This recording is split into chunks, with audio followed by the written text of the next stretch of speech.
গ্যাস্ট্রিকের কারণে কিন্তু দাঁতের ক্ষয় হয়, একে বলা হয় হচ্ছে ইরোশন। ইরোশনের সাইন সিমটম গুলো কি কি? ইরোশন হলে আপনার দাঁতের হাইটটা কমে যায়, আপনার যে দাঁতের যে সামনে যে আস্তরণ সেটা হচ্ছে ক্ষয় হয়ে যায়, দাঁতের যে নর্মাল যে হাইট বা নর্মাল অক্লুশন সেটা নষ্ট হয়ে যায়। এই সময় পেশেন্টের হচ্ছে শিরশির ভাব হয়, কোনো কিছু খেতে পারে না, দাঁতের ব্যথা তৈরি হয়। এই ইরোশন হওয়ার কারণ কি? যখন গ্যাস্ট্রিক হয় তখন হচ্ছে গিয়ে মুখের যে লালা থাকে সেই লালাতে গ্যাস্ট্রিক জুসটা মিক্স হয়ে তখন হচ্ছে গিয়ে আপনার দাঁতের ক্ষয় সৃষ্টি করে। এটা একবার দুবার না, এটা হচ্ছে বছরের পর বছর মুখে এরকমের লালার কারণে হচ্ছে আপনার দাঁতের ক্ষয় তৈরি হয়। এছাড়াও আপনার যদি খাদ্যাভ্যাসে যদি টক জাতীয় খাবার যেমন হচ্ছে লেবু, কমলা বা তেঁতুল অথবা হচ্ছে কোল্ড ড্রিঙ্কস এর ভিতরে হচ্ছে কোক, স্প্রাইট, সেভেন আপ এই ধরনের খাদ্যাভ্যাস যদি থাকে সেক্ষেত্রেও কিন্তু আপনার দাঁতে ইরোশন হতে পারে।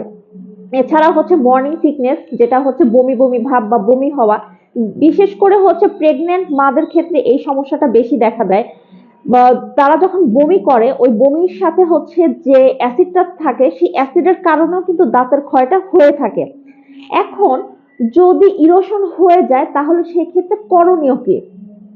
ইরোশন যদি হয়ে যায় সেক্ষেত্রে যদি আহ ক্ষয় যদি কম হয় সেক্ষেত্রে আপনার ফিলিং করলে মাঝে মাঝে ঠিক হয়ে যায়। যদি ইরোশনটা বেশি হয় মানে হচ্ছে ভিতরের যে মজ্জাটা যদি এক্সপোজ হয়ে যায়, দাঁতে যদি সিভিয়ার ব্যথা থাকে, সেন্সিটিভিটি থাকে, সেক্ষেত্রে হচ্ছে রুট ক্যানাল করে ক্যাপ করে ফেলতে হয়।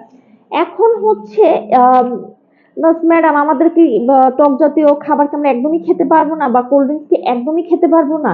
না, আপনারা খেতে পারবেন কিন্তু খাওয়ার কিছু পদ্ধতি আছে। যেমন হচ্ছে যখন আপনারা কোনো কোল্ড ড্রিঙ্কস খাবেন সেটা অবশ্যই হচ্ছে গিয়ে ডিরেক্ট গ্লাসে করে বা হচ্ছে বোতলে মুখ দিয়ে না খেয়ে সেটা হচ্ছে স্ট্রর মাধ্যমে খেতে হবে। তাতে যেটা হবে স্ট্রর মাধ্যমে যখন আপনারা খাবেন এটা সরাসরি আপনার পেটে চলে যাচ্ছে বা হচ্ছে মুখে চলে যাচ্ছে, দাঁতের আশেপাশে লাগছে না। তাতে হচ্ছে কি গিয়ে আপনার দাঁতের সারফেস গুলো সেফ থাকছে। এছাড়াও আর হচ্ছে যখন আপনি টক জাতীয় খাবার খাবেন, আম, এই অ্যাসিডটাকে নিউট্রালাইজ করার জন্য আপনারা হচ্ছে গিয়ে আহ, দুধ বা পনির এই ধরনের খাবার খেয়েও হচ্ছে গিয়ে আপনার এই অ্যাসিডটাকে নিউট্রালাইজ করতে পারেন যাতে দাঁতের কোনো ক্ষতি না করে। এছাড়াও হচ্ছে গিয়ে আপনারা আধা ঘন্টা পরে হচ্ছে গিয়ে গার্গল করে ফেললেন, খাবারের পরে গার্গল করে ফেললেন, একটু হালকা উষ্ণ গরম পানিতে লবণ দিয়ে গার্গল করে ফেললেন। কিন্তু অনেকেই আমরা কি করি যে খাবারের পরে আমরা সাথে সাথে ব্রাশ করে ফেলি, এটা একদমই করা যাবে না। যখন আমরা এই টক জাতীয় খাবারগুলো খাচ্ছি বা হচ্ছে যেসব খাবার অ্যাসিড আছে এই ধরনের খাবারগুলো খাচ্ছি, ওই অ্যাসিড গুলো দাঁতের যে লেয়ারের সাথে মিক্স হয়ে দাঁতের লেয়ার গুলোকে নরম করে ফেলছে। তখন যেটা হবে আপনি যদি সাথে সাথে ব্রাশ করে ফেলেন তখন হচ্ছে দাঁতের যে আস্তরণ সেটা হচ্ছে গিয়ে রিমুভ হয়ে যাবে, তখন আপনার শিরশির ভাবটা অনুভব হবে।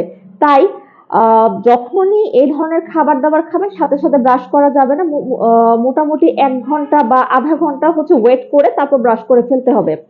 আশা করি ইরোশন সম্পর্কে কিছু ধারণা দিতে পেরেছি এবং ইরোশন হলে কি করবেন সে সম্পর্কে অল্প ধারণা দিতে পেরেছি। আজ এই পর্যন্তই। ভালো থাকবেন, সুস্থ থাকবেন।